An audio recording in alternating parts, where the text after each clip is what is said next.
എല്ലാവർക്കും പുതിയൊരു വീഡിയോ ക്ലാസ്സിലേക്ക് സ്വാഗതം. നമ്മൾ നോക്കുന്നത് PSC PUK ക്വസ്റ്റ്യൻസും അതുമായി ബന്ധപ്പെട്ട ചില അനുബന്ധ വസ്തുക്കളുമാണ്. ഒന്നാമത്തെ ചോദ്യം, ഇന്ത്യയിൽ എത്ര തവണയാണ് ദേശീയ അടിയന്തരാവസ്ഥ പ്രഖ്യാപിച്ചത്? ഇന്ത്യയിൽ എത്ര തവണയാണ് ദേശീയ അടിയന്തരാവസ്ഥ പ്രഖ്യാപിച്ചത്? ഓപ്ഷൻ എ 2 തവണ, ഓപ്ഷൻ ബി 1 തവണ, ഓപ്ഷൻ സി 3 തവണ, ഓപ്ഷൻ ഡി 4 തവണ. ആൻസർ കിട്ടുന്നത് നോക്കിയേ, ഓർത്ത് നോക്ക്.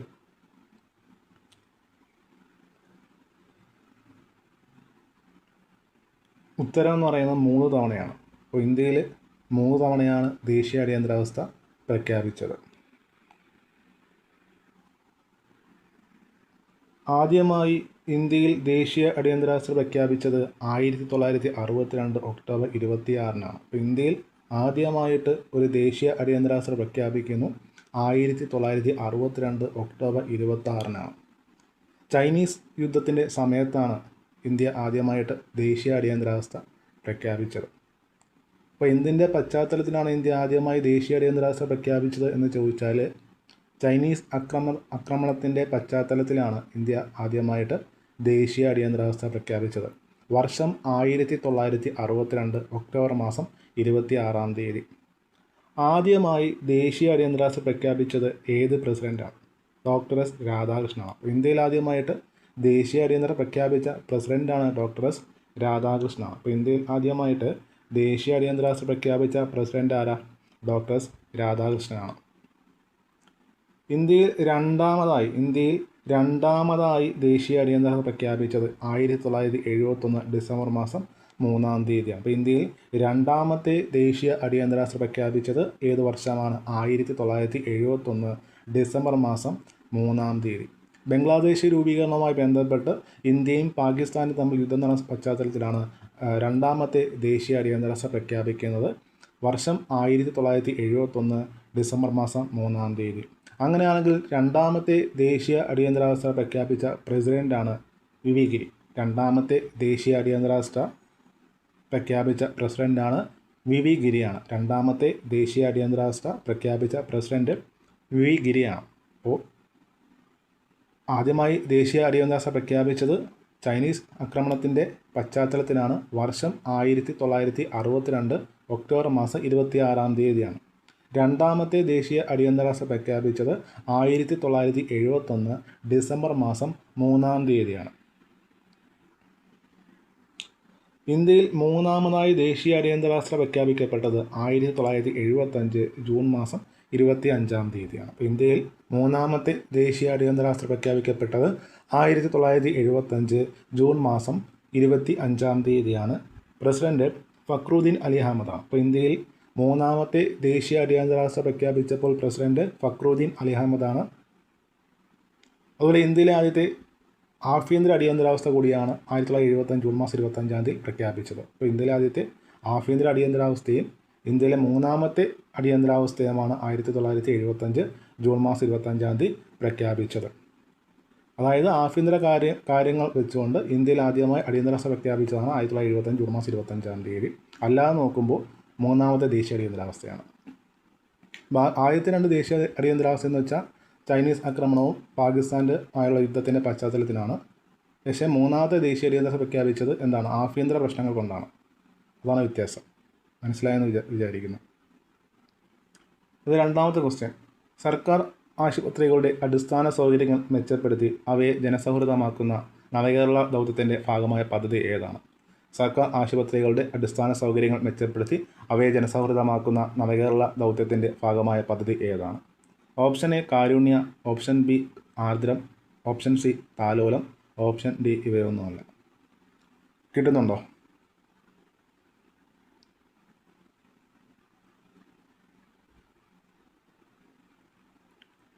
ആൻസർ ഓപ്ഷൻ ബി ആർദ്രം പദ്ധതിയാണ്.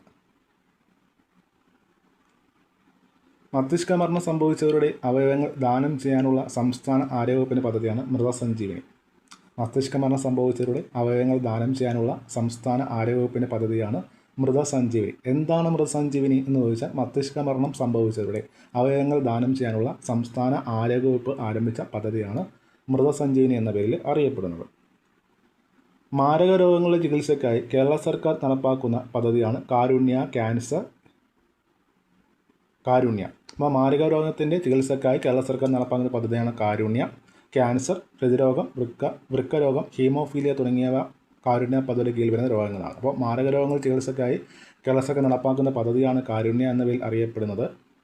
ഈ കാരുണ്യ പദ്ധതിയിൽ ഏതൊക്കെ രോഗങ്ങളാണ് വരുന്നത്? ക്യാൻസർ, ഹൃദ്രോഗം, വൃക്കരോഗം, ഹീമോഫീലിയ എന്നിവയാണ് ഇതിൻ്റെ കീഴിൽ വരുന്ന രോഗങ്ങൾ. അർബുദത്തെ നേരത്തെ കണ്ടെത്തി തടയാനും ചികിത്സ ഉറപ്പാക്കാനുമുള്ള സംസ്ഥാന സർക്കാരിൻ്റെ ബോധവൽക്കരണ പരിപാടിയാണ് സ്വാസ്ഥ്യ. സ്വാസ്ഥ്യ എന്ന് പറഞ്ഞ കേരള സർക്കാരിൻ്റെ പദ്ധതിയാണ് സ്വാസ്ഥ്യ. ഒരു ബോധവൽക്കരണ പരിപാടിയാണ് സ്വാസ്ഥ്യ. എന്നതിന് വേണ്ടിയുള്ളതാണ് അർബുദത്തെ അല്ലെങ്കിൽ ക്യാൻസറിനെ നേരത്തെ കണ്ടെത്തി തടയാനും ഫലപ്രദമായ ചികിത്സ ഉറപ്പാക്കാനും വേണ്ടിയിട്ട് കേരള സർക്കാർ ആരംഭിച്ച ഒരു ബോധവൽക്കരണ പരിപാടിയാണ് സ്വാസ്ഥ്യ എന്ന പേരിൽ അറിയപ്പെടുന്നത്. അപ്പോൾ ഒന്നുകൂടെ മസ്തിഷ്കമരണം സംഭവിച്ചവരുടെ അവയവങ്ങൾ ദാനം ചെയ്യാനുള്ള സംസ്ഥാന ആരോഗ്യവകുപ്പിൻ്റെ പദ്ധതിയാണ് മൃതസഞ്ജീവനി എന്ന പേരിൽ അറിയപ്പെടുന്നത്. മാരക രോഗത്തിൻ്റെ ചികിത്സക്കായി കേരള സർക്കാർ നടപ്പാക്കുന്ന പദ്ധതിയാണ് കാരുണ്യ. ഈ കാരുണ്യം ഉൾപ്പെടുന്ന 4 രോഗങ്ങളാണ് പ്രധാനമായും ഹൃദ്രോഗം, വൃക്കരോഗം, ഹീമോഫീലിയ, ക്യാൻസർ. ഇനി അർബുദത്തെ നേരത്തെ കണ്ടെത്തി പ്രതിരോധിക്കാനും ആവശ്യമായ ചികിത്സ ഉറപ്പുവരുത്താനും വേണ്ടി കേരള സർക്കാർ ആരംഭിച്ച ഒരു ബോധവൽക്കരണ പരിപാടിയാണ് സ്വാസ്ഥ്യ എന്ന പേരിൽ അറിയപ്പെടുന്നത്. മൂന്നാമത്തെ ക്വസ്റ്റ്യൻ, രാജ്യാന്തര വേദിയിൽ ഇന്ത്യയുടെ ത്രിവർണ്ണ പതാക ആദ്യമായി ഉയർത്തിയ വ്യക്തി ആരാണ്? രാജ്യാന്തര വേദിയിൽ ഇന്ത്യയുടെ ത്രിവർണ്ണ പതാക ആദ്യമായി ഉയർത്തിയ വ്യക്തി. ആൻസർ കിട്ടുന്നു നോക്കൂ.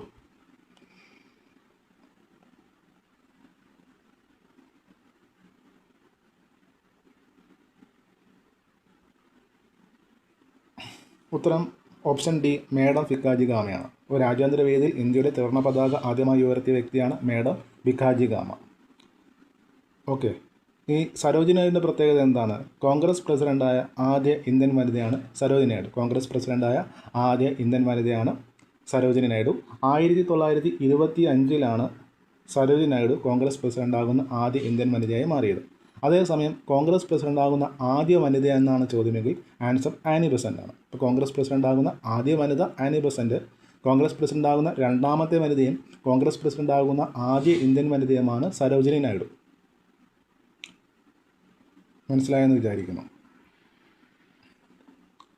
ഇന്ത്യയുടെ ദേശീയ പതാക ഇന്ത്യക്ക് പുറത്ത് ആദ്യമായി ഉയർത്തിയത് മേഡം ഭിക്കാജി ഗാമയാണ്. അപ്പോൾ ഇന്ത്യയുടെ ദേശീയ പതാക ഇന്ത്യക്ക് പുറത്ത് ആദ്യമായി ഉയർത്തിയത് മാഡം ഭിക്കാജി ഗാമയായിരുന്നു.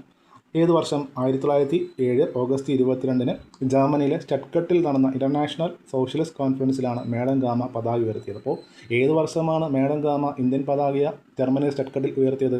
1907 ഓഗസ്റ്റ് മാസം 22 ഇവിടെ ജർമ്മനിയിലെ സ്റ്റട്ട്ഗട്ടിലാണ്.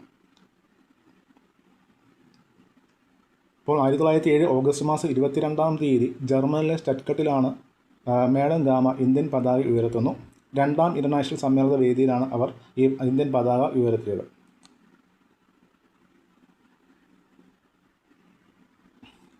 പാരീസ് ഇന്ത്യൻ സൊസൈറ്റി എന്ന സംഘടന സ്ഥാപിച്ച വ്യക്തി കൂടിയാണ് മേഡം ഗാമ. അപ്പോൾ മേഡം ഗാമ സ്ഥാപിച്ച സംഘടനയാണ് പാരീസ് ഇന്ത്യൻ സൊസൈറ്റി.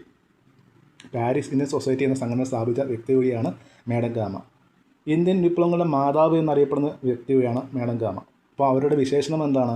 ഇന്ത്യൻ വിപ്ലവങ്ങളുടെ മാതാവ് എന്ന് അറിയപ്പെടുന്ന വ്യക്തി കൂടിയാണ് madam gamma. Paris Indian society എന്ന സംഘടന സ്ഥാപിച്ചത് മേഡം ഗാമയാണ്.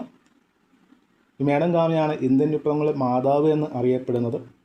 1907 ഓഗസ്റ്റ് മാസം 22 ജർമ്മനിയിലെ സ്റ്റട്ട്ഗട്ടിലാണ് മേഡം ഗാമ ഇന്ത്യയുടെ ത്രിവർണ്ണ പതാക ഉയർത്തുന്നത്.